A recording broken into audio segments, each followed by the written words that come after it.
When she heard that freezing howl of the wolf, she dropped her gifts, seized her knife, and turned on the beast. This is Angela Carter, and that line I just read is from her 1979 short story, The Werewolf. The Werewolf is a subversion of Little Red Riding Hood, a fairy tale that seems to have preoccupied Carter and features repeatedly in her writing. Contrary to the original tale, in Carter's version, the heroine isn't a helpless victim of the wolf. She fights back before heading off to visit Grandma. But in this version of the story, Grandma isn't all that she seems. If you've watched the other videos in this series, you'll know by now that we're doing something a bit different to what we normally do here on this channel. Over the next month, we'll be delving deep into the glorious realms of Carter's incredible collection of short stories, The Bloody Chamber. Each week I'll read you a story by candlelight and in true Gothic fashion, and then on the last week I'll treat you to a little close reading that explores Carter's heady, sadistic, shocking and insatiably purple prose. This format gives you time to have a think about the stories yourself and let me know your analyses, or join us on the Discord for a more in-depth discussion. And make sure you subscribe so you don't miss the other stories and my professional analysis of Carter's glorious prose. So please, sit back, relax, stare into the dark void that has opened up in the corner of your bedroom, or put your headphones in and close your eyes, and enjoy our second moonlit tale, The Werewolf. It is a northern country. They have cold weather. They have cold hearts. Cold, tempest, wild beasts in the forest. It is a hard life. Their houses are built of logs, dark and smoky within. There will be a crude icon of the Virgin behind a guttering candle, the leg of a pig hung up to cure, a string of drying mushrooms. A bed, a stool, a table. Harsh, brief, poor lives. To these upland woodsmen, the devil is as real as you or I. More so. They have not seen us, nor even know that we exist, but the devil they glimpse often in the graveyards, those bleak and touching townships of the dead, where the graves are marked with the portraits of the deceased in the naif style, and there are no flowers to put in front of them. No flowers grow there, so they put out small, votive offerings, little loaves, sometimes a cake that the bears come lumbering from the margins of the forest to snatch away. At midnight, especially on Walpurgisnacht, the devil holds picnics in the graveyards and invites the witches. Then they dig up fresh corpses and eat them. Anyone will tell you that. Wreaths of garlic on the doors keep out the vampires. A blue-eyed child born feet first on the night of St. John's Eve will have second sight.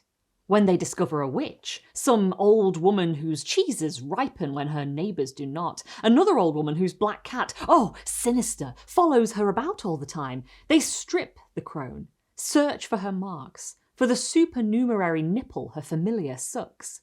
They soon find it. Then they stone her to death. Winter and cold weather. Go and visit Grandma, who has been sick. Take her the oatcakes I've baked for her on the hearthstone, and a little pot of butter. The good child does as her mother bids. 5 miles trudge through the forest. Do not leave the path because of the bears, the wild boar, the starving wolves. Here, take your father's hunting knife. You know how to use it. The child has a scabby coat of sheepskin to keep out the cold. She knew the forest too well to fear it, but she must always be on her guard. When she heard that freezing howl of a wolf, she dropped her gifts, seized her knife, and turned on the beast. It was a huge one, with red eyes and running, grizzled chops. Any but a mountaineer's child would have died of fright at the sight of it. It went for her throat, as wolves do, but she made a great swipe at it with her father's knife and slashed off its right forepaw. The wolf let out a gulp, almost a sob, when it saw what had happened to it. Wolves are less brave than they seem.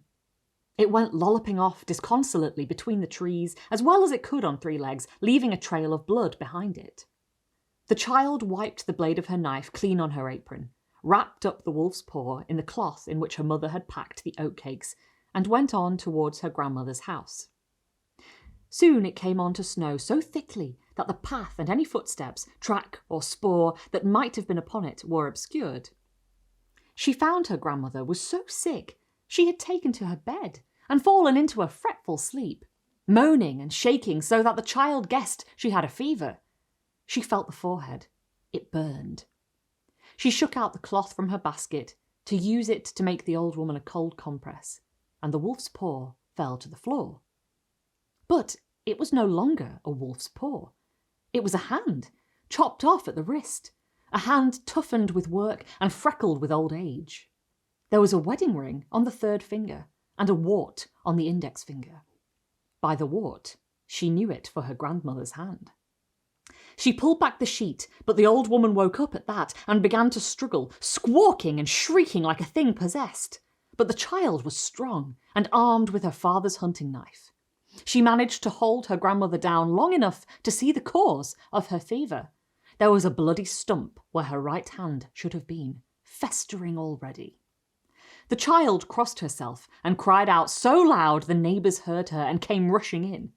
They knew the wart on the hand at once for a witch's nipple.